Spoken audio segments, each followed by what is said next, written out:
Assalamualaikum warahmatullahi wabarakatuh. Jadi untuk, pertemuan kedua di algoritma dan pemrograman ini, kita akan melanjutkan ke programming-nya.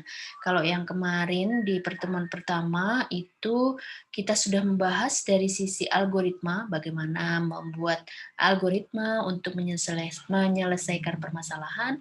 Nah, kemudian sekarang kita akan beranjak untuk berkenalan dengan bahasa Pascal-nya.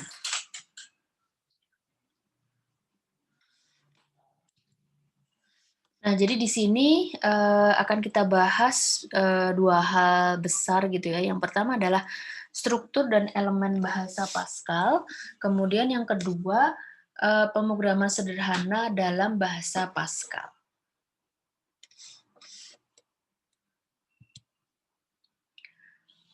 Nah, jadi di sini kenapa kita, akan mempelajari 2 hal tadi. Jadi, eee, sekali lagi bahwa di dalam perkembangannya nanti ketika teman-teman mulai belajar programming secara umum gitu ya, mempelajari bahasa pemrograman yang bermacam-macam, eee, untuk tahu bagaimana kita bisa menggunakan bahasa komputer atau, programming tertentu tadi, maka kita harus mengenal struktur dari program yang akan dibuat dengan bahasa tersebut. Kemudian kita akan mengetahui elemen-elemen yang membentuk program tersebut.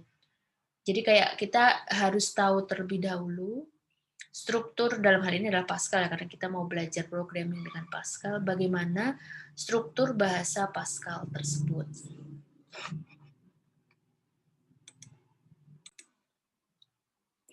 Jadi tahapan yang mengenal struktur, kemudian mengetahui elemen-elemen, nah ini nanti, akan teman-teman pelajari juga yang harus teman-teman tahu ketika belajar bahasa pemrograman yang lain, selain Pascal. Misalkan mau belajar, R, kemudian, Python, nah itu berarti kita harus mengetahui struktur dan bagaimana, elemen-elemen untuk membentuk program tersebut. Nah, kita mulai dulu dengan struktur bahasa Pascal. Jadi secara umum struktur program menggunakan bahasa Pascal itu ada 3. Ada 2, sorry.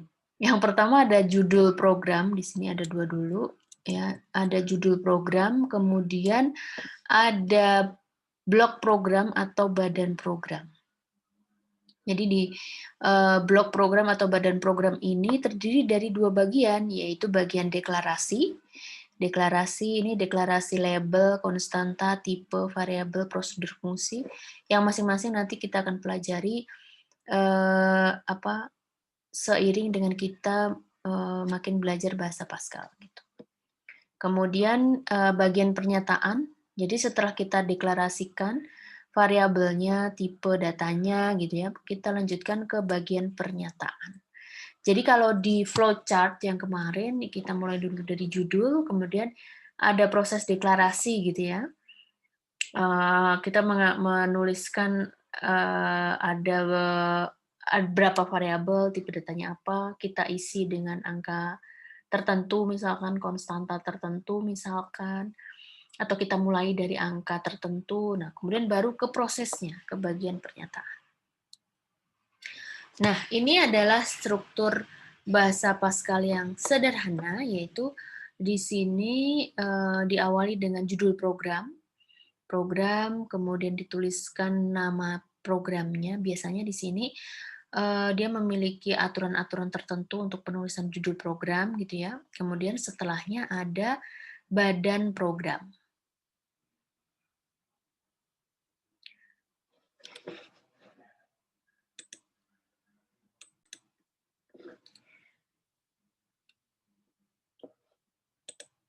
Kemudian untuk contoh yang lain, jadi kalau yang di program yang pertama, contoh awal yang nama programnya adalah contoh awal, di sini adalah untuk menampilkan, tulisan.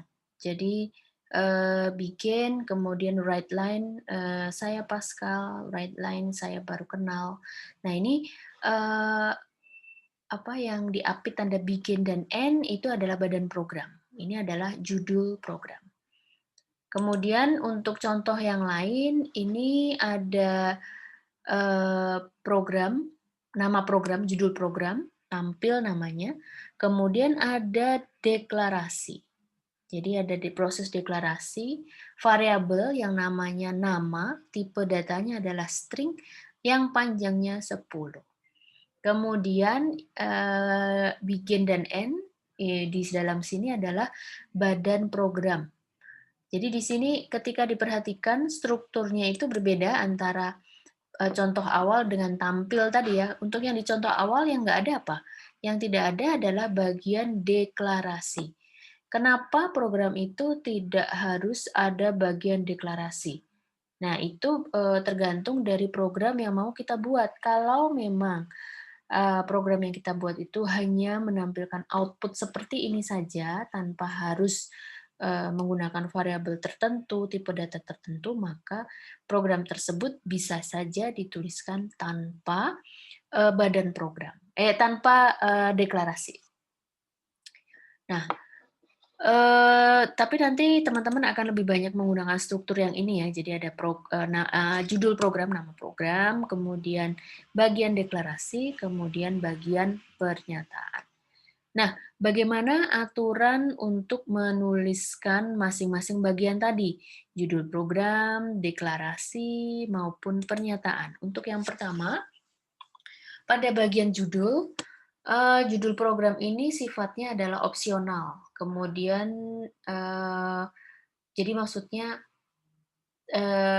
opsional itu pilihan gitu ya. Pilihan tidak terlalu berarti dalam program. Jadi misalkan teman-teman nulisnya itu memang yang seharusnya teman-teman tuliskan di judul program ini kan, namanya judul itu adalah akan menggambarkan isi gitu ya. Tapi, di sini tidak ada ketentuan yang, mengharuskan teman-teman harus mengisi judulnya itu seperti apa. Nah, misalkan ini berkaitan dengan proses dokumentasi gitu ya, jadi bisa aja menggambarkan, kalian kalau ngasih nama, kayak teman-teman kayak kasih nama file gitu, bisa aja nama, subjeknya apa, program itu mengerjakan apa, tentang apa, kemudian bisa juga tambahkan, tanggal. Untuk memudahkan, ini adalah, hasil praktikum tanggal berapa, seperti itu juga bisa ya, macam-macam. Nah, judul program ini ditulis dalam satu kata, kemudian jika lebih dari 2 kata harus disambung dengan tanda hubung bawah. Jadi tidak boleh ada spasi kosong. Jadi pemberian namanya tidak fleksibel seperti apa, seperti penamaan nama file di docx gitu ya, yang ada tanda apa, tanda spasi antar kata gitu di judul filenya. Tapi di sini untuk judul program itu ketika ada lebih dari satu kata akan dihubungkan dengan tanda hubung bawah.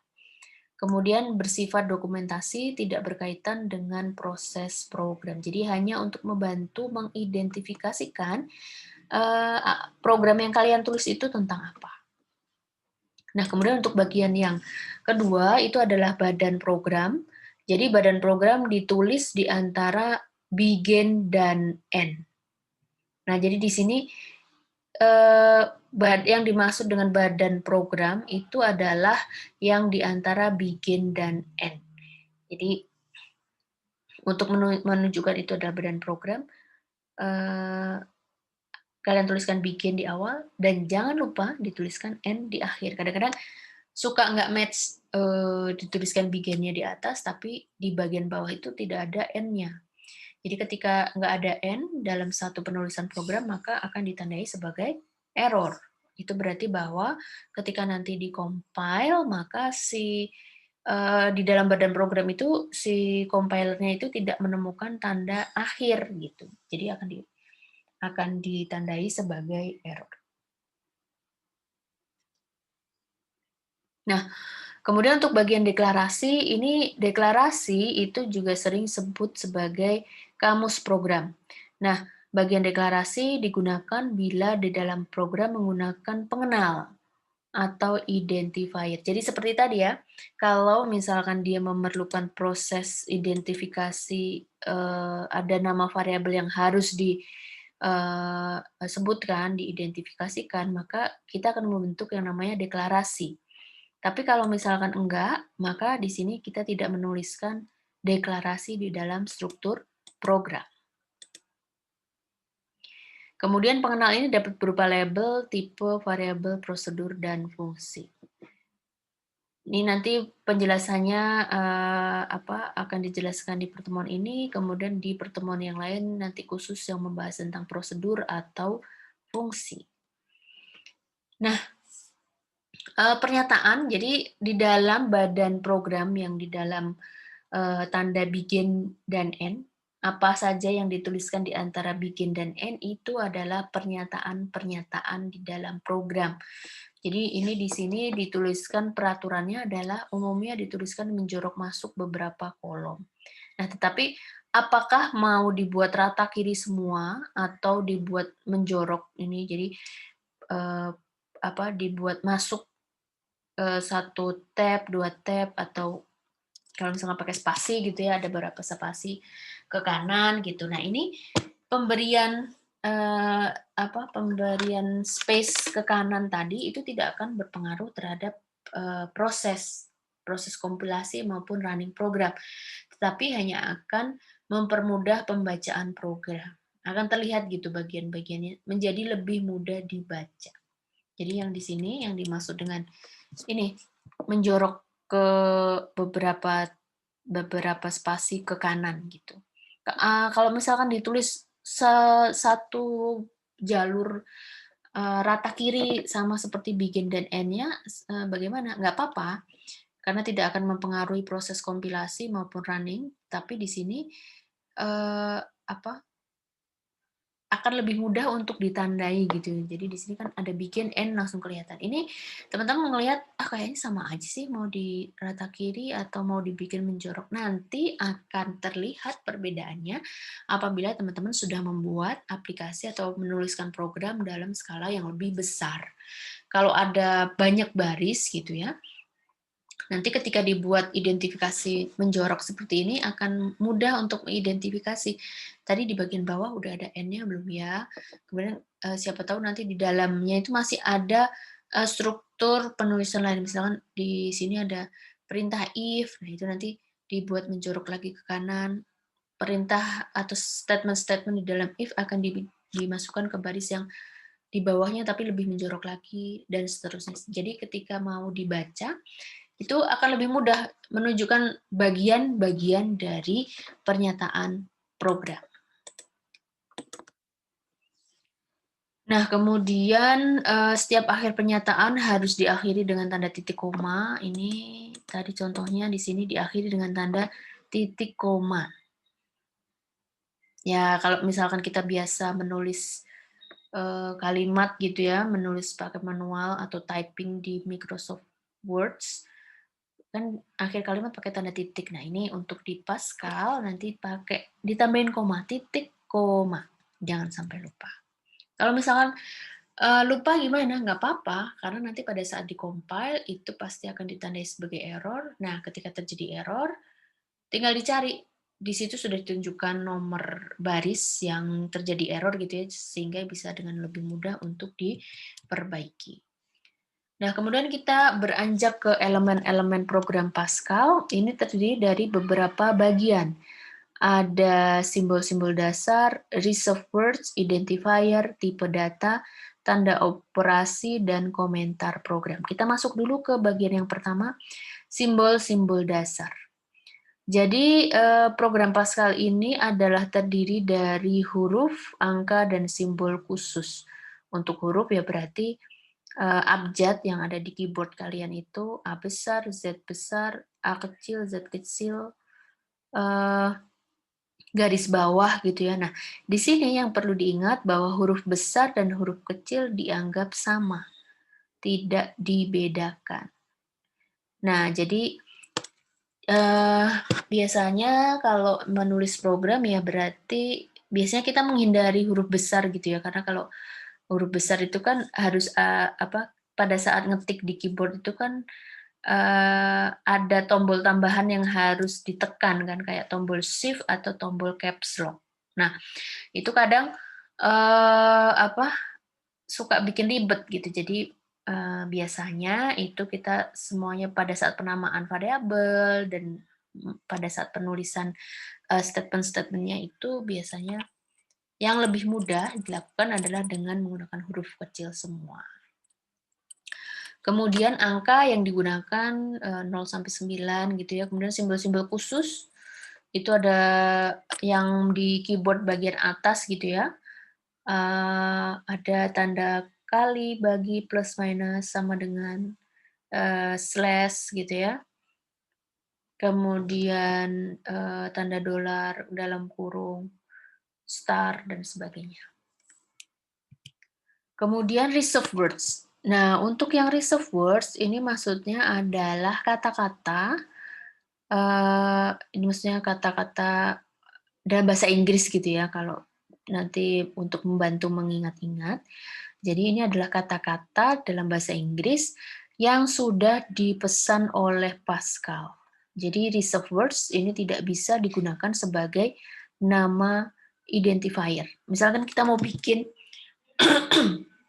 maaf, misalkan kita mau bikin nama variabel. Terus kita pakai salah satu, nama reserved words ini. Nah, ini tidak bisa kita lakukan karena kita harus, membuat atau meng-create nama variabel lain di luar reserved words. Dan itu bukan persoalan yang susah gitu, karena kan reserved words itu hanya ada berapa ini, 1, 2, 3, 4, ada 40 saja. Kemudian kata-kata yang ada yang tersedia baik dalam bahasa Inggris atau bahasa Indonesia untuk membuat variabel itu kan beribu-ribu banyaknya gitu. Jadi ini kalian, harus perhatikan bahwa ini adalah kata-kata yang sudah dipesan oleh Pascal, maksudnya dipesan itu berarti bahwa dia sudah memiliki arti tertentu di dalam program Pascal. Jadi kayak if seperti ini, if, do, for, in, of, repeat, then, itu adalah reserved words. Kemudian berikutnya adalah identifier. Identifier adalah nama yang diberikan sendiri oleh pengguna, dalam artian adalah si programmer. Jadi nama yang kalian, di sini kan programmer kalian gitu ya. Jadi kalian akan meng-create nama konstanta, nama variabel, nama prosedur fungsi. Nah, itu adalah yang disebut sebagai identifier. Peraturannya itu di sini ada beberapa hal, tapi secara umum ketika memberikan nama variabel ya bebas.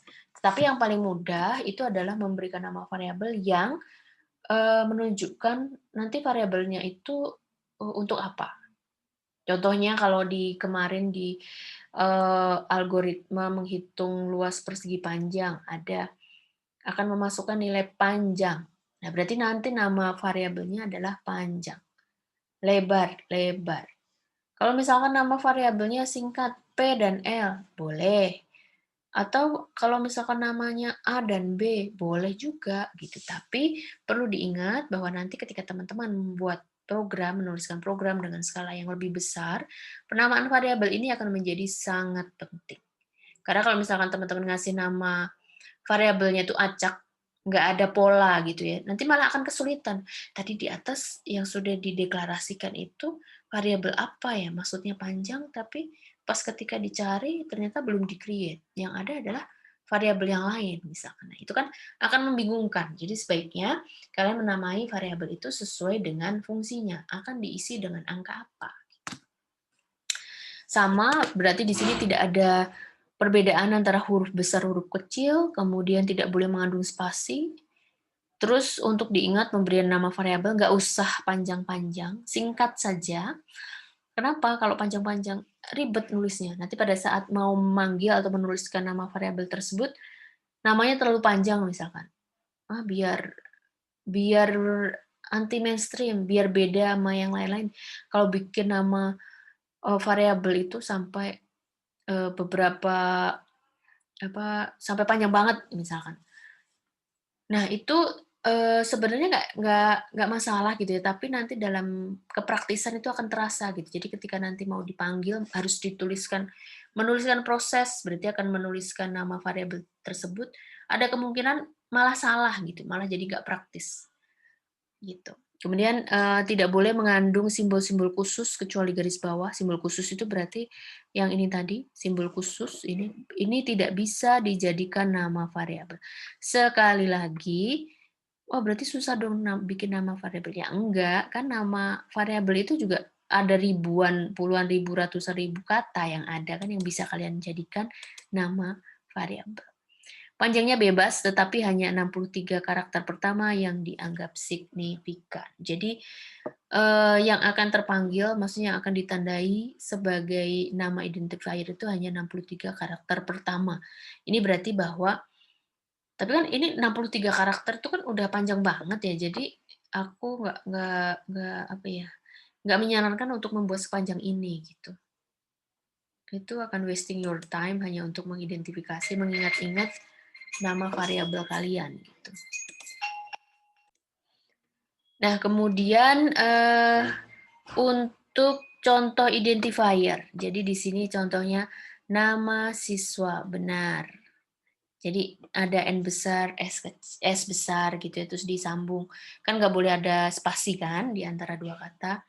Tetapi apakah praktis? Ya ini sebenarnya merupakan pemberian nama variabel yang apa ya, ideal gitu ya. Jadi untuk memisahkan, apa, antara kata pertama dengan kata kedua itu dipisahkan dengan bukan dipisahkan, ditandai dengan huruf kapital gitu. Tapi dalam prakteknya itu tapi nanti kembali ke selera, kadang kurang praktis gitu kan untuk, apa, membuat satu kapital di sini dan satu kapital di sana.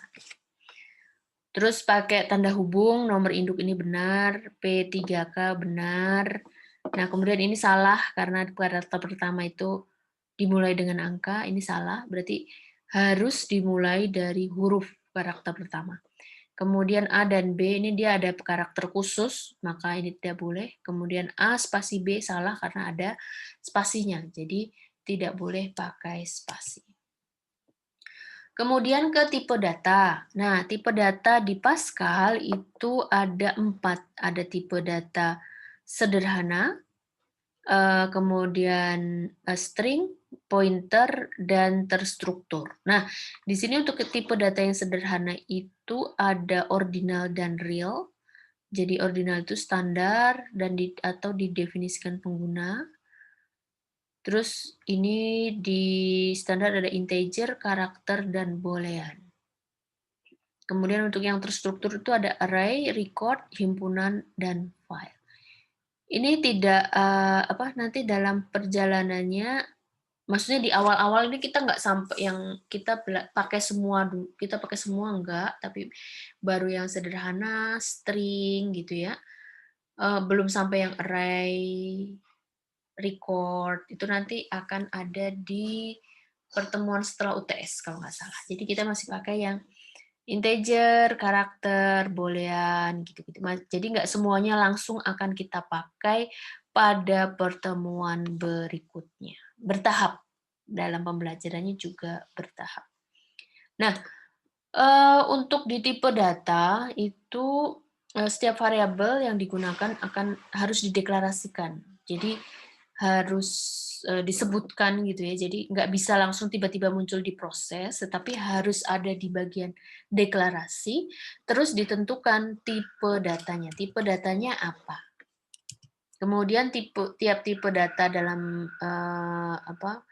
Dalam komputer ini memiliki cara sendiri dalam mengkodekan. Jadi maksudnya nanti tipe-tipe data di sini itu akan memiliki cara yang berbeda-beda untuk disimpan di dalam ruang memori.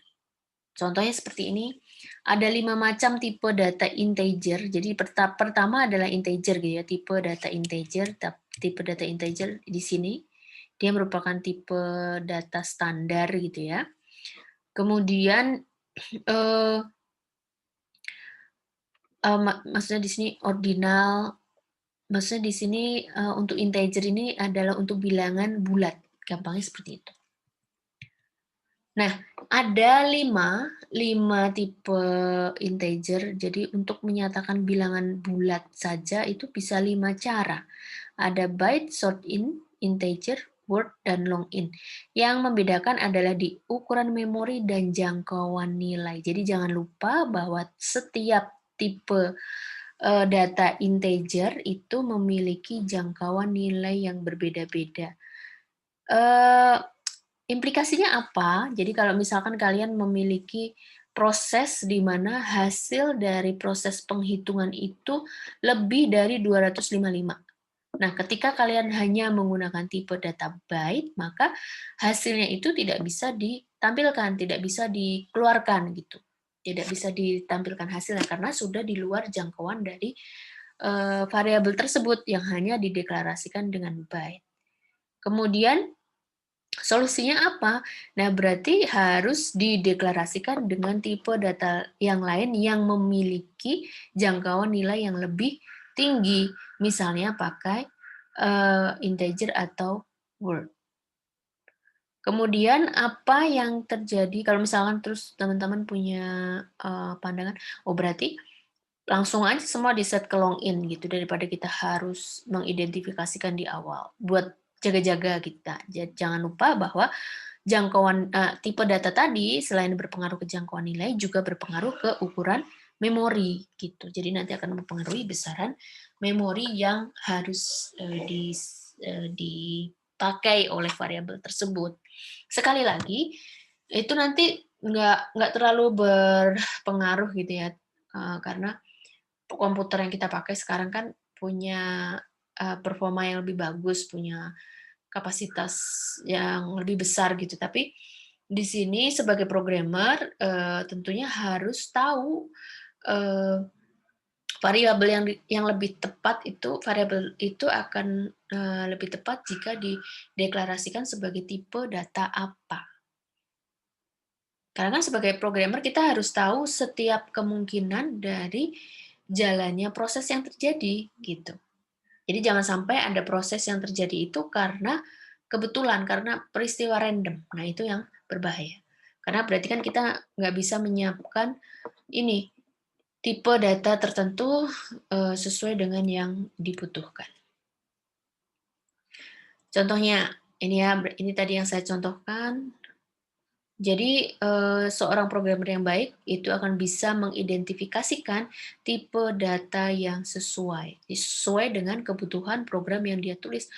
Sekali lagi, kalau misalkan dia butuhnya tidak sepanjang long in, ya berarti bisa dideklarasikan dengan tipe data di bawahnya.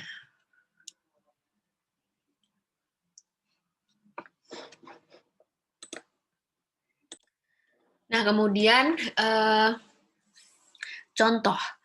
Contoh penulisan dengan bahasa Pascal. Jadi di sini ada program tadi ya, ada judul program, kemudian ini adalah bagian deklarasi, kemudian ini adalah badan program. Jadi di sini ada 3 variabel A, B, C dengan tipe data byte, kemudian D, E, F dengan tipe data sort in. Kemudian CLR SCR ini adalah untuk clear screen, membersihkan layar dari output running program sebelumnya. Jadi di sini ketika di CLR SCR berarti akan selalu bersih gitu. Kemudian ini di-assign dengan angka tertentu dulu, kemudian ditampilkan. Write line itu adalah untuk menampilkan tulisan ke layar monitor. Dalam LN itu maksudnya dalam baris baru, ganti baris gitu. Kemudian write line ini berarti nanti ada yang akan muncul di layar monitor itu adalah tipe data byte. Kemudian di bawahnya A plus B sama dengan C. Kemudian di bawahnya karena di sini ada write line lagi. Write line kosong seperti ini adalah untuk space kosong gitu ya. Jadi kayak ada jedanya, jaraknya dengan baris berikutnya. Kemudian di sini di baris berikutnya adalah tipe data sort in, kemudian yang akan muncul ke layar D plus E sama dengan F gitu. Nah, kemudian untuk tipe data yang kedua adalah tipe data real. Jadi real ini apa? Angka pecahan atau desimal. Nah, jadi perhatikan untuk contohnya yang seperti di kemarin algoritma menghitung apa? Segitiga. Kalau dari prosesnya itu kan rumusnya setengah kali alas kali tinggi, berarti ada kemungkinan hasilnya dalam pecahan atau desimal, sehingga harus di-set luas, variabel luas itu harus menggunakan tipe data real misalkan. Jadi supaya muncul sampai ke digit tertentu, sampai ke akuratan digit tertentu. Kemudian jenis-jenis tipe data real itu ada beberapa, ada real, single, double, extended, dan Jadi di sini tergantung dari sama seperti yang di ya, integer itu tergantung dengan apa jumlah digit dan ukuran dalam byte-nya. Kalau misalkan kita perlu akurasi desimal yang akurat gitu ya, yang tepat, yang precise sampai ke sekian angka di belakang koma. Nah, itu berarti kita harus mempertimbangkan untuk menggunakan tipe data real yang double misalkan, atau even yang extended gitu. Tapi kalau misalkan apa, hanya perlu menampilkan angka di belakang koma yang sedikit, ya berarti kita bisa pakai yang single gitu. Nah, kemudian contoh programnya ini tadi seperti yang aku bilang pakai segitiga gitu ya. Perhatikan di sini bahwa ada perbedaan tipe, perbedaan tipe data. Jadi untuk yang alas dan tinggi itu pakai byte, berarti di sini asumsinya si pengguna itu nanti akan memasukkan angka bulat. Kemudian hasilnya itu adalah pakai real, karena di dalam rumusnya ada setengah, ada desimal gitu. Jadi nanti akan muncul alas, meminta masukan alas gitu ya. Kemudian right len tinggi. Jadi untuk menampilkan teks itu right len dengan tanda ini, tanda petik tunggal, koma alas. Jadi nanti yang dimasukkan oleh user di belakang tanda sama dengan ini itu akan masuk ke variabel alas.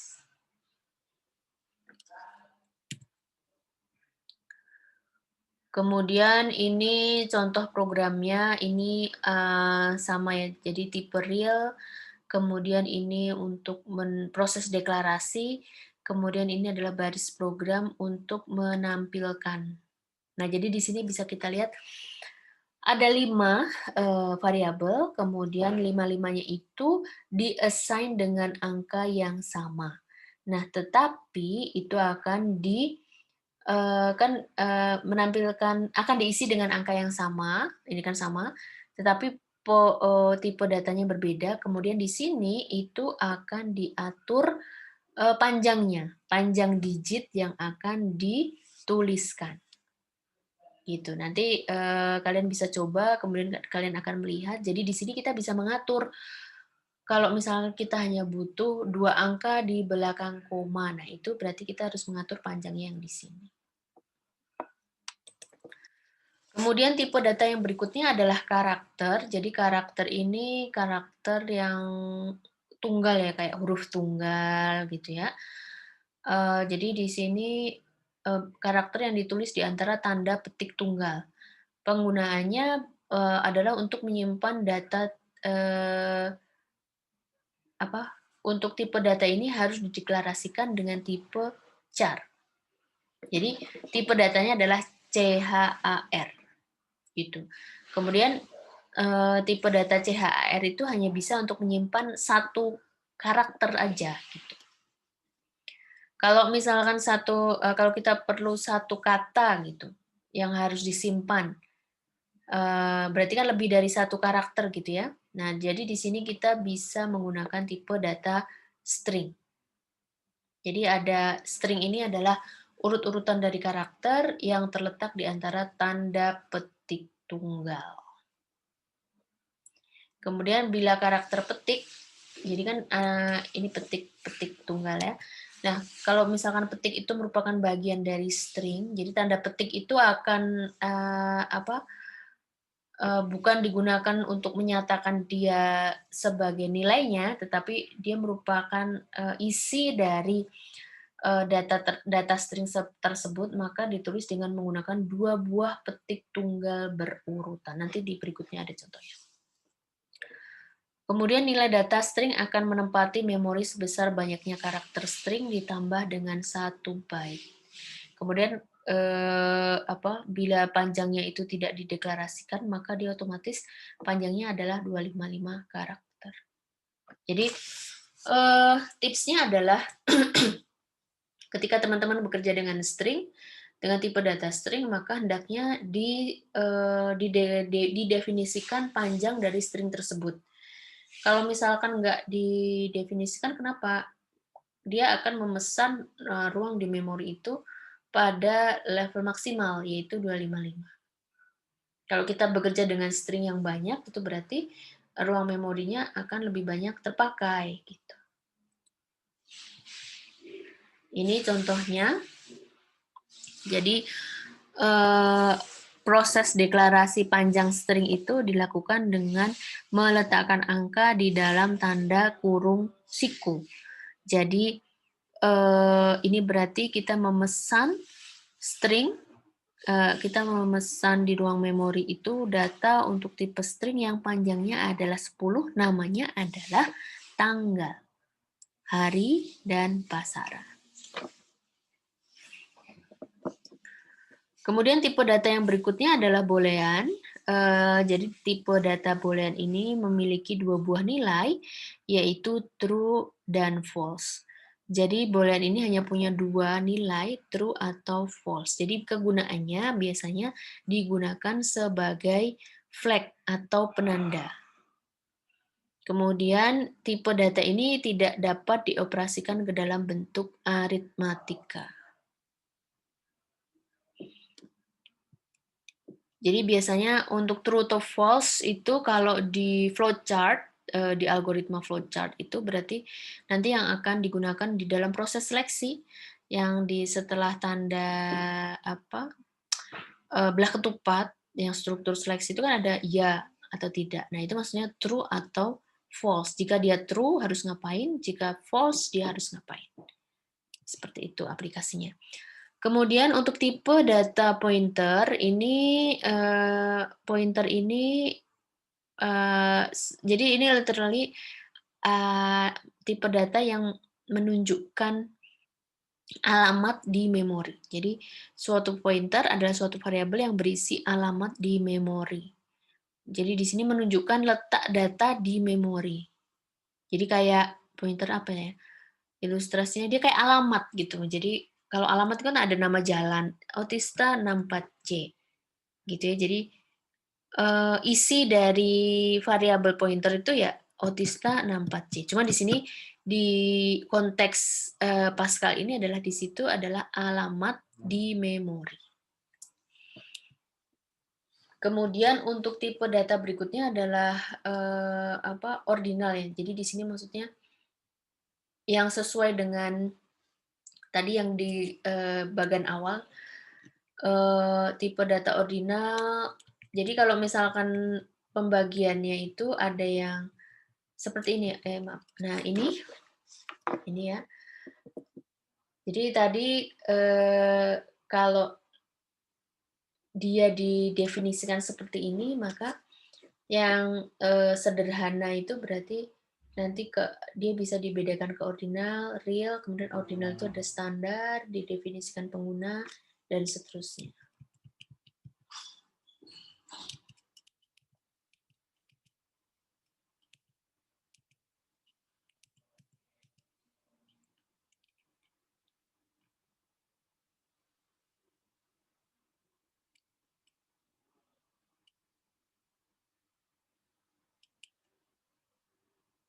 Kemudian untuk tipe data ordinal, dia mempunyai 4 karakteristik sebagai berikut. Yang pertama adalah nilai dari tipe data ordinal mempunyai nilai yang berurutan. Kemudian ordinal itu kan ngingetnya kan order gitu ya, berurutan. Kemudian fungsi standarnya itu dapat digunakan untuk menghasilkan nilai urutannya. Kemudian fungsi standar predesesor maksudnya menghasilkan nilai sebelumnya, nilai urutan sebelumnya. Kemudian suksesor SUCC itu adalah untuk menghasilkan nilai urutan sesudahnya. Nah, contohnya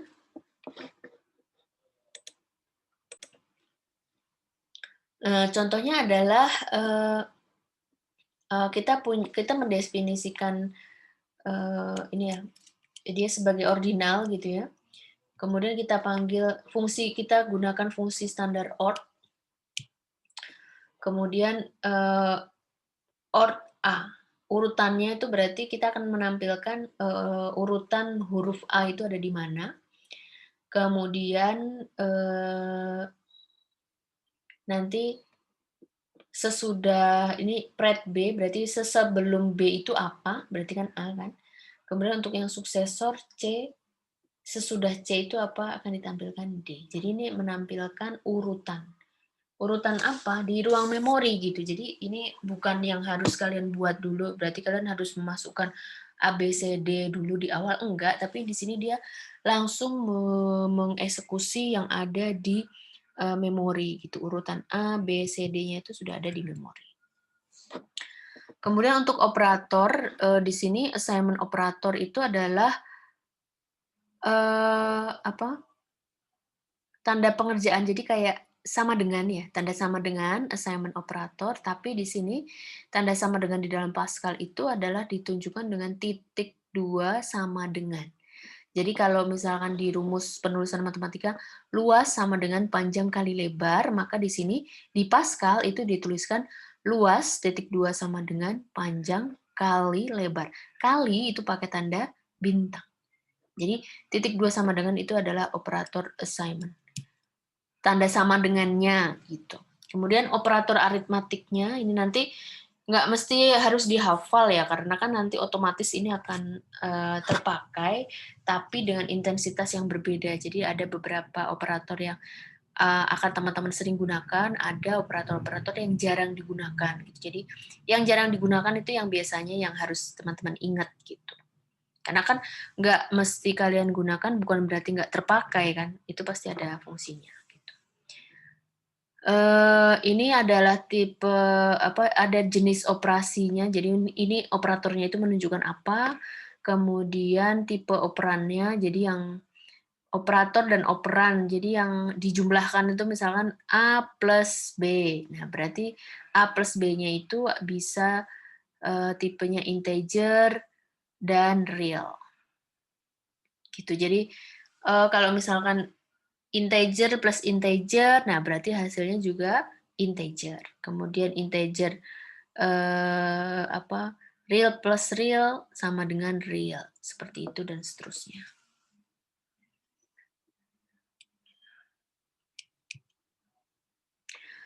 Kemudian untuk operator relasional ini adalah untuk menunjukkan, ini biasanya akan kalian lebih sering pakai di struktur seleksi gitu. Sama dengan, apakah A sama dengan B, terus tidak sama dengan, kemudian lebih besar, lebih kecil, lebih besar sama dengan, lebih kecil sama dengan. Kemudian, jadi di sini maksudnya ini sama dengan, ini operator sama dengan itu berbeda dengan yang operator assignment ya kan. Jadi sekali lagi operator assignment di Pascal, tanda yang menunjukkan sama dengan, di case 2 plus 4 sama dengan 6. Nah itu adalah yang titik 2 sama dengan. Tapi kalau yang di sini tanda sama dengan yang merupakan operator relasional itu adalah untuk menunjukkan apakah dua nilai itu sama atau enggak. Jadi dia menyatakan pengecekan kondisi. Kemudian ini adalah operator logika, jadi di sini operatornya apa, not, and, or, XOR, jadi negasi, conjunction, disjunction, Kalau and itu kan berarti misalkan ada 2 kondisi, dua-duanya itu harus benar gitu ya. Kemudian kalau or berarti jika salah satunya benar, dia hasilnya benar. Karena dia tipenya tipe data yang akan dioperasikan di sini adalah boolean, hasilnya juga boolean. Jadi hasil dan operannya itu cuman ada 2 nilai, yaitu true or false. Jadi ini contohnya program operator not, terus di sini ada variabel A. Nah, kita misalkan A diisi false, kemudian, dituliskan A sama dengan not A. Kalau di sini kan false, not A berarti true gitu ya. Nanti ketika di write len A, teman-teman bisa cek hasilnya tuh yang akan keluar itu false atau true. Kemudian ini adalah A and A and B. A and B, jadi di sini yang tadi aku bilang bahwa kalau misalkan A sama B-nya true, berarti A and B-nya true. Kalau hanya salah satunya yang true, berarti A and B-nya, hubungan antara A and B itu adalah bernilai false. Kemudian kalau dua-duanya false, berarti A and B-nya adalah false, gitu. Kalau yang OR tadi jika salah satu dari A dan B bernilai true, maka dia A or B-nya sudah bernilai true. Kemudian untuk yang, XOR itu, jika kan dia negasi ya, jadi, jika dua-duanya true itu dia malah false, kemudian salah satu true itu hasilnya true, kemudian jika dua-duanya false adalah false. Ini nanti bisa dipelajari, nggak harus dihafal ya, karena nanti biasanya akan terbiasa, teman-teman akan terbiasa, tetapi prinsipnya yang mungkin akan lebih sering dipakai itu yang OR sama AND. Kemudian untuk operator berikutnya adalah operator bitwise. Jadi operator bitwise ini digunakan untuk operasi bit per bit pada nilai binary. Jadi pada operasi biner gitu ya. Biner itu kan yang bilangan pakai simbol 0 dan 1 aja gitu ya. Nah, jadi operator ini juga digunakan untuk operan integer dan menghasilkan output integer juga. Tapi di sini dihasilkan dalam bentuk bilangan biner.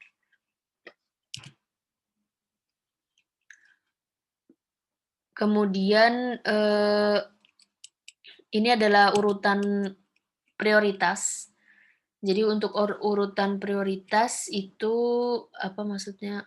urutan ini pengerjaan. Kayak misalkan kalian menuliskan kalimat matematika, ada perkalian, ada penjumlahan mana yang akan dieksekusi terlebih dahulu. Nah, ini bisa kalian lihat urutannya yang tertinggi dan terendah.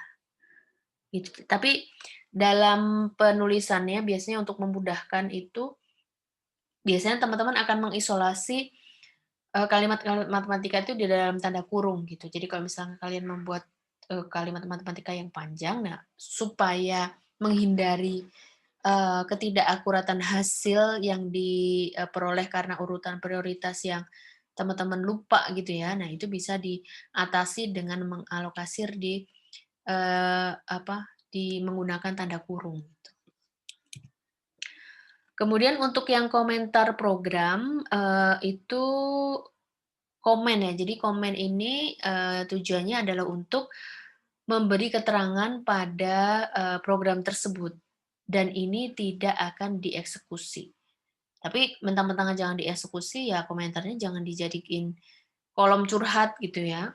Tapi di sini kegunaan dari komen, program itu adalah untuk menuliskan keterangan. Di baris-baris statement tersebut, dia akan menuliskan apa. Oke. Kemudian yang berikutnya, untuk editor program Pascal itu kita nanti akan menggunakan Turbo Pascal atau Free Pascal, tapi yang sesuai dengan arahan pada rapat dosen Alpro itu yang akan kita gunakan adalah, Free Pascal. Jadi keduanya itu nggak berbeda, maksudnya kalian misalkan, "Oh, saya udah pernah belajar, Pascal tapi pakainya, Turbo Pascal." Nggak masalah gitu, karena ini sebenarnya kan hanya tools aja gitu, tapi biar belajarnya bisa sama-sama, kita akan pakai yang, Free Pascal. Baik, mungkin itu saja yang bisa aku berikan pada pertemuan kali ini. Terima kasih atas perhatian teman-teman. Saya akhiri dulu, wassalamualaikum warahmatullahi wabarakatuh.